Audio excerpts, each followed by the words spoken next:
talk a little bit about non-QM loans today on the show, but I just want to point you to Angel Oak. They've got a great tutorial system that's been put together for you where you learn all about non-QM loans, all about their programs. Very easy to get through.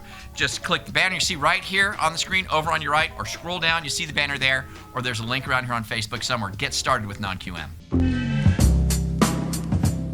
So according to the United States Census Bureau, the average sales price in August of 2019, like right now, was $404,000, 400 bucks. That's a whole bunch of money for a home. Now follow us here.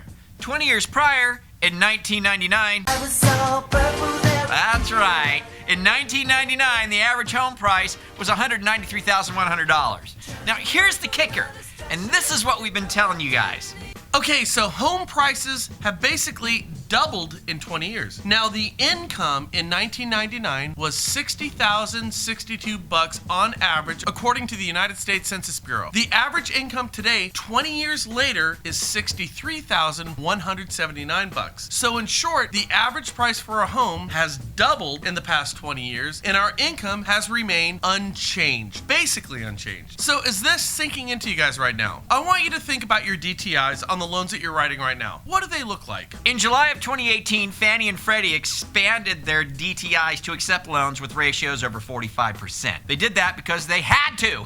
Virtually nobody could qualify for a qualified mortgage because our income hasn't moved and the price of homes has doubled, meaning your DTIs have gone through the roof. Houses are twice as expensive and your income hasn't moved. Do the math. So in the meantime, the powers that be at Fannie Mae, Freddie Mac, and the Treasury, and the Fed Board are losing their minds right now. And we quote, "What you're describing today sounds even more dangerous than the conditions we had prior to the crisis." So says Senator Martha McSally. Or how about this? And again we quote, "I tell you, as a safety and soundness regulator, when I look at a $3 trillion institution that is leveraged 1,000 to 1, it keeps me up at night." That would be Mark Calabria, the head of the FHFA. They're going to take away your 45 plus DTI Fannie and Freddie loans. It's going to happen, and it's going to happen soon. Okay, so now Donald Trump just yesterday ordered Fannie and Freddie to be recapitalized. So, okay, now follow us. Trump approved a plan for the FHFA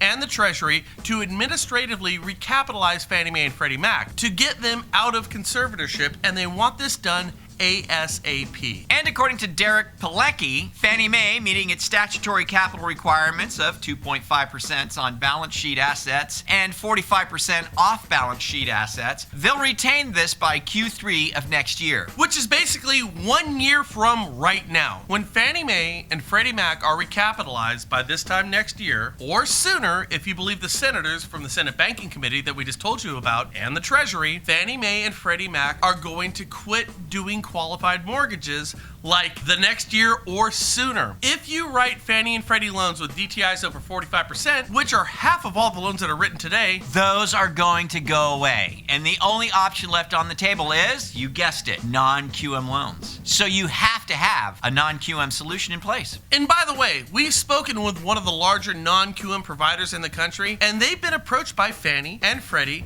to see if they can deal with the influx of business for when Fannie starts to shoot down all of the loans that you would otherwise approve. So here's the point of the show today, guys. You have to have a non-QM solution if you want to write loans in 2020. There you go.